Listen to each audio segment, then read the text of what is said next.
Whoa, legend! Welcome to another video, guys. Today I'll do a slightly different kind of video. Instead of talking about the best Hearthstone decks right now, I will give you 5 great decks I haven't talked about in a while or at all. I will still give you what are the top 5 decks right now, but I won't go into detail for most of them. As always, for the featured decks, I will give you an overview of each deck, their win rates, its Mulligan guide, and if it's worth the craft, so stick around to the end. If you enjoy what I'm doing, a like and a subscribe is always appreciated, and you can even check out my Patreon. Now, let's get into the video. From the last 3 days, the best performing decks from rank 5 to legend would be Dragon, Highlander Dragon and Quest Hunter, Mech Paladin, Res Priest and Token Druid. You can check out more details about Dragon, Highlander Hunter, Mech Pally and Res Priest from my last top 5, but now let's talk about Dragon Hunter in more detail. This deck spiked in power after we got the cool new cards from Galakrond's Awakening. Rotnest Drake is an absolute powerhouse of a card, attaching Deadly Shot to a 6/5 dragon body. Honestly, if this guy was a free instead of a 6/5, I still think it would have had place in this deck, and I believe that this guy will eat a nerf, if not this expansion, then maybe in the next one. Frenzied Failwing is also pretty good, allowing you to drop him for free as soon as turn 2 with a hero power and a blazing battle mage. If you get 2 of those, things get pretty nutty pretty fast. Just don't forget that Zephyrus eats demons for breakfast and for free with a sack pack. The deck is very smork and tempo oriented, and games with it are pretty fast. The deck has a decent amount of phase damage from hand as well, and you have a lot of reach with Corrosive Breath and Scale Riders too. The matchups are very well in your favor, with the exception of Mech and Pure Paladins and Galakrond Warlocks and Highlander Warriors. Anything else is fair game or straight up easy for you. On the Mulligan, you always want one of your 1-drops, Fate Stalker, Stormhammer and a Frenzied Fellwing. Even Rotnest Drake can be a keep if you have 2 other good cards for the early game. Fairy Dragon is also a nice early game dragon activator. Depending on the matchup, you might also want to keep Corrosive Breath so you can deal with early game threats. Is the deck worth the craft? This is literally the best deck you can craft right now by far. This deck will have 0 impact on it after April rotation. It's fast, it's strong, and it's not even that expensive, sitting under 6k dust with the inclusion of Leroy. This deck will probably remain very strong after the new expansion drops, and after people lose Ziliax it might get even stronger, so craft away. Quest, Dragon Highlander and Face Hunter are also doing pretty well right now, so feel free to go in those directions too if you feel like it. Next up, it's Galakrond Rogue. We haven't talked about this guy for quite a while, not because it's not strong, but because everybody knows it's strong. It's still one of the most consistent decks in Legend, so if you want to climb ranks, then definitely go for it. The new solo adventure cards didn't really have much of an effect on this deck, with the exception of Skyvateer, which is trying to find room in some of the deck versions of this archetype. Same goes for Boom Pistol Bully, which can be very strong in mirror matches and other battlecry heavy matchups. This deck has a lot of tempo, and it has huge turn potential as well, with cards like Krunks, Galakrond and tAwA. Getting 0 mana cards is insane value and tempo at the same time, and it proves to be more than enough for most matchups. Speaking of which, they look like this. Embiggen and Quest Druids are not your friends, and same goes for Face and Quest Hunter. For the rest, you should have a good time. Those hunters are not too popular nowadays, and if you are not seeing too many of those druids, then rogue away. For the Mulligan, Backstab, Cat, Miscreant, Edwin and Seal of Fate are almost always keeps. Consider possible combinations, especially when you have the coin. If you already have a 1 and a free drop, you can even keep cards like tAwA and Galakrond, but consider if you're playing versus a fast or slow deck. Should you craft this deck? Well, it's pretty expensive, but the rotation won't really affect it too much, losing only Snippy and Zilly. Leroy and Van Cleef are possible Hall of Fame cards, but at least you will get your dust back for those. Other than that, the other legendaries are pretty good crafts. And the Invoke package is pretty versatile too, so you probably already have most of it. You will probably climb a lot with Galakrond Rogue, so it would probably be worth it for you. Next, let's talk about a class I haven't talked about in more than half a year. Mage. Highlander Mage. This is by far the most expensive working deck in the game right now, and you need to be really good to make it work. But if dust isn't an issue for you and you're up for a challenge, then definitely try this deck out. It has 12 legendaries in it, and you can get some pretty high rolly games, if you manage to reach the mid and the late game. The new solo adventure gave this deck the amazing Reno, which can be quite good against huge boards.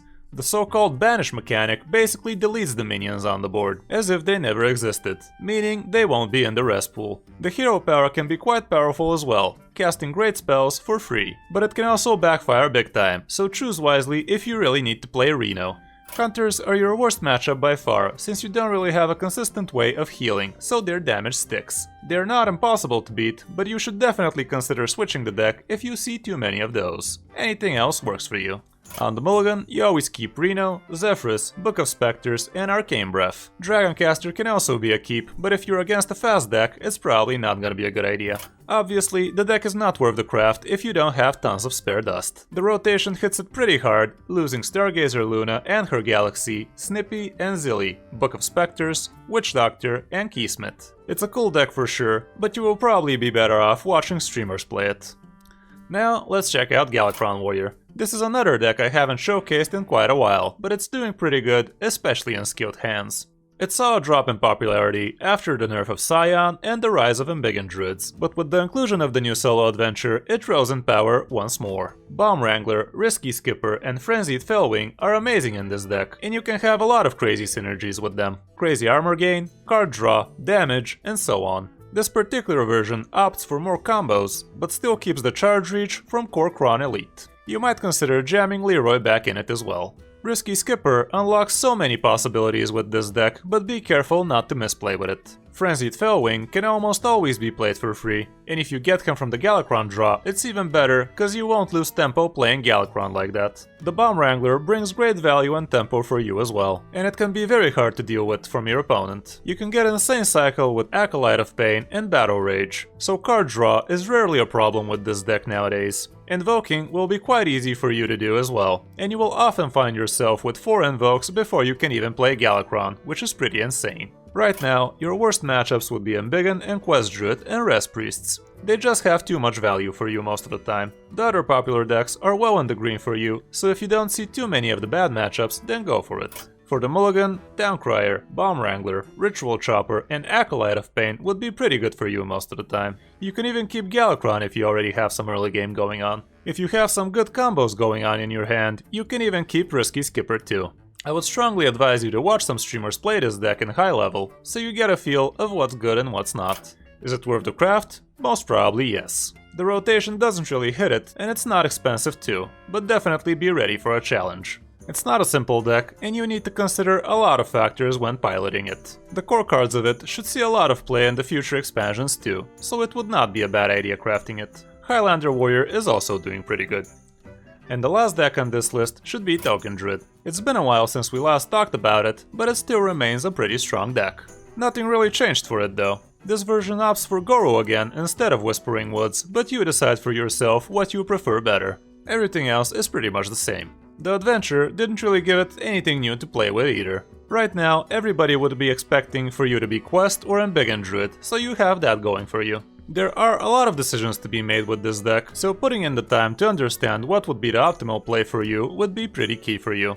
The matchups look like this. Mechpally, Quest Hunter, and Galakrond Zulak would be your problematic matchups, with Mechpally at the top, since it's the most popular one out of the 3. The rest are okay or great for you. On the mulligan, your early game is king. Tree Enforcements, Shrubadier, and Landscaping would be your best cards, and Acorn Bearer ain't bad either. Dendrologist, Garden Gnome, and Force of Nature are pretty situational, and I wouldn't keep them if I don't have any of my other early game cards. You can get great value from them, but if you have to wait for it too long, and you don't have a great early game before that, it's probably not gonna be worth it for you. Overall, the deck is pretty good, and it's not very expensive too, but the rotation will destroy the whole Trent archetype, so keep that in mind. If the new expansion doesn't give any Trent support, Goru will be left pretty useless, with only Forest Aid on his side. If you already have most of the deck, it's probably gonna be worth it for you to invest some more dust into it, but it's up to you. Again, thank you Trim for being my Patreon. If anyone else wants to see their name on this list, do check out the description. By the way guys, if you want to support me for free, I've started uploading games and other highlights from my stream on Fruit Lab, a cool site that lets you make some extra cash just from watching videos. You can use my referral code to register from the description, and you will receive 100 pips and you will get to support me for free. Check it out, and you might benefit from it a lot as well. So that's it for this video guys, hope it helps you choose your next deck for climbing ranks. Hit me up on my socials if you want to book some private Hearthstone coaching with me as well. Thanks for watching, I'm Kris O Five, and I'll see you in my next video.